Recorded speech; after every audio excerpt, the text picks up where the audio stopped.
NDA కూటమి ప్రభుత్వం సుపరిపాలనలో తొలి అడుగు కార్యక్రమం చేపట్టింది. ఇందులో భాగంగా గుంటూరులోని 49వ డివిజన్లో ఎమ్మెల్యే మాధవి పర్యటించారు.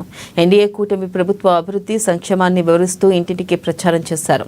ఇక ఈ సందర్భంగా గత వైసీపీ ప్రభుత్వ హామీల ఉల్లంఘనపై ఎమ్మెల్యే విమర్శలు గుప్పించారు. తల్లికి వందనం పథకాలు అర్హులందరికీ అందించామని వెల్లడించారు. ఇక ప్రజా సమస్యల పరిష్కారానికి కృషి చేస్తామని ఆమె స్పష్టం చేశారు.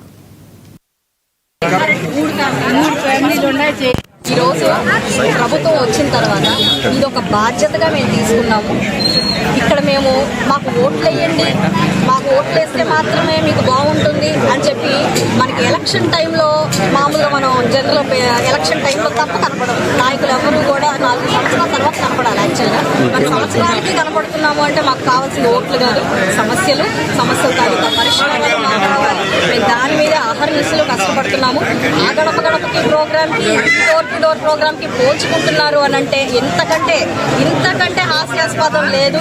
సో దానికి దీనికంటే ఒక నక్కకి నాగలోకానికి ఉన్న తేడా గత ప్రభుత్వానికి ఈ ప్రభుత్వానికి ఉంది. మీరు చూడొచ్చు, ఈరోజు ఒక ప్రభుత్వం ఒక పేదవాడిని భుజం మీద చెయ్యేసి నేనున్నాను అని భరోసా ఇస్తుంటే మరొక ప్రభుత్వం రథచక్రాల కింద తొక్కుకుంటూ పోతా ఉంటే ఏమాత్రం కూడా లెక్క చేయని పరిస్థితి ధోరణి మనం చూసాము. అంత తేడా ఉంది. కాబట్టి దయచేసి మేము చేసే మంచి పనులతో మీరు చేసిన అకృత్యాల్ని పోల్చుకోకండి. దానికి దీనికి ఎటువంటి సంబంధం లేదు.